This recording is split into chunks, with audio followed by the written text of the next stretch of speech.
Back for more. Getting deja vu. No, this is not Goldie. We're doing another rear brake set, and we're doing it for G. And again, we're having trouble with this lower e-brake cable. So I just wanted to show you again what I'm doing here. And if you've never worked with the e-brake on one of these Troopers, it's good to have just some references. So I just actually start out taking off the wheels, getting it all supported, not trusting that jack. And once the wheels are off, I lube things up, right? Okay, so I come over here to this bracket here, I lube that up. Come over here to this bracket on the inside, lube that up. And those two brackets are just going to let me get the lower e-brake cable loose.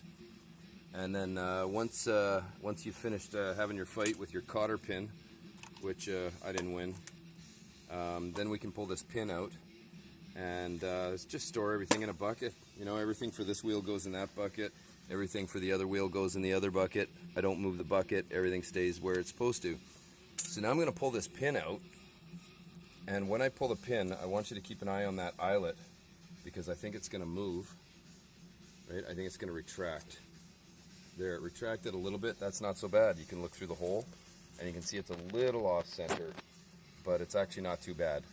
So I may be able to get away with just lubing this cable up and not making any major adjustments. But I did want to show you that because I didn't really cover that in the last video about the e-brake troubles. And so yeah, I'm just going to go ahead and remove these 10 mils using a lot of caution. I mean, to my surprise, I haven't broken any, but they're just 10 mils, and I do expect them to be pretty rusty back here, and that's why I go at them with the pre-lube. Let the sun warm up the lubricant and basically stand back and let the chemicals do their work. If I think the fastener's going to break, what I'll do is I'll actually switch directions, and I start rocking it back the other direction.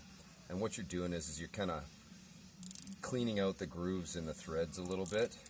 And when you're tapping something, that's the same sort of method that you use, right? A little bit forward, a little bit back, a little bit forward, a little bit back. And that'll help me avoid some broken fasteners, because yeah, there's nothing worse than having a bunch of broken fasteners on your project. How do you put it back together? Creates a hell of a lot of work. So using a little caution to start with definitely helps out. Anyways, I'm going to get these brackets off. I'm going to remove the cable from the clip underneath. Once you remove those brackets, you're going to get some flexibility in that cable, and you're going to be able to pull it out of this bracket. A lot of times those brackets are missing the plastic shim, so like Goldie's missing both sides, and so the cable's going to come out a little easier in that case. But you know, rot works in mysterious ways on these Troopers, and you know, even a truck like this that's had a lot of body work, like this whole corner here has been reformed with fiberglass. There's a fair amount of rot on this truck. It's still got 5 years left in it, but to my surprise, there's the old bump stops just hanging on for dear life. I don't know if they got replaced or if those are the originals, but look at these threads and these nuts up here. I'd say they are the originals, but actually, you know what? This one is definitely not factory. That one over there is factory. You can see how it's all squared. They're welded right to the bracket. That's not factory. Somebody must have broken that off. So maybe these are replacements, because I don't usually see them, but the former owner of this truck had 2 other parts trucks to work with. So it's a good chance those are put back on by somebody else. Anyway, so once I get that cable free, I'm going to pull it through the mount on the bottom, break it free of this bracket over here, and then I can break free the other bracket.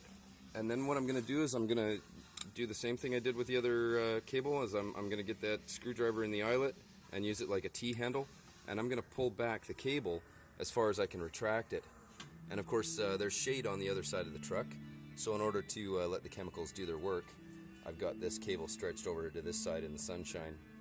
And if I wanted to, I could throw a torch on this this metal retainer ring, but I wouldn't do it for very long because it's pressed onto the rubber on the inside. So I'm just trying to heat those up to liquefy them a little bit.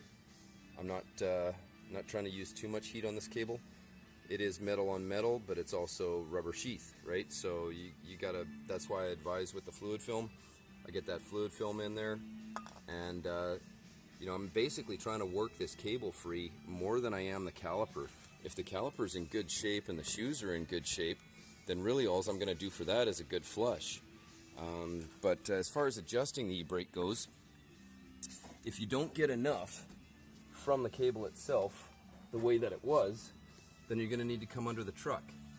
And you can see how I mentioned on the carrier bearing, the e-brake for the passenger side comes through that way.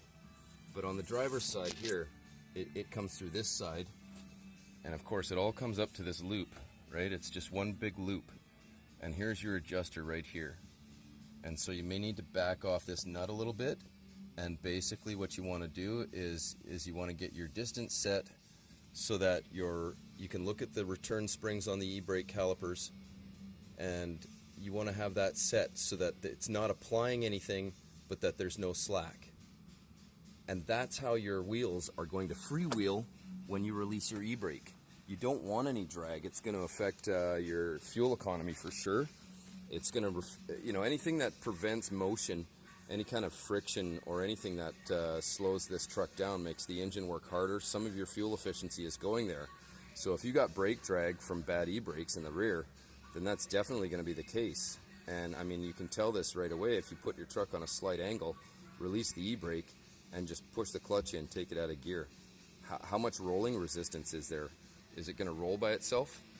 Anyways, so I'm going to get on there with a screwdriver, and these boots are usually always cracked on the bottom. I don't worry about them too much on an old used cable like this. I mean, these cables are really tough. That's a pretty tough cable. You can put a lot of pounds on that before it's actually going to snap, or it can suffer quite a bit of rot. If you've got frays inside the sheath, then you're in trouble. But once we get through that boot, we're going to throw a little fluid film in there, just like we did with the other one. And then I'm going to get on there with a screwdriver, and I'm going to try and work that cable back and forth inside the sheath. And I'm going to try and free it up and get it to start acting freely and releasing freely. And once I get that done, I'll just check my adjustment. If I do need to adjust anything, a lot of times I won't. But if I need to adjust anything, then I'll just check that adjustment and get it to the point where these springs release fully, so that you shouldn't have to push the e-brake lever down towards the eyelet in order to get your pin through. If you have to do that, then it's not going to release fully, right? So once you know where your fully released position is, then you bring the eyelet of the cable to meet the arm. And if it hasn't met the arm to put that pin through nice and easy, then you need to go under and give it a little more slack.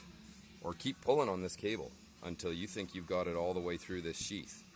It's just that part where it splits, right? It Y's out to both rear wheels, and it just takes a lot of shit and abuse down there. It is a tough cable though, so metal on metal, a little lube goes a long way. Keep the rubber side down, fellas.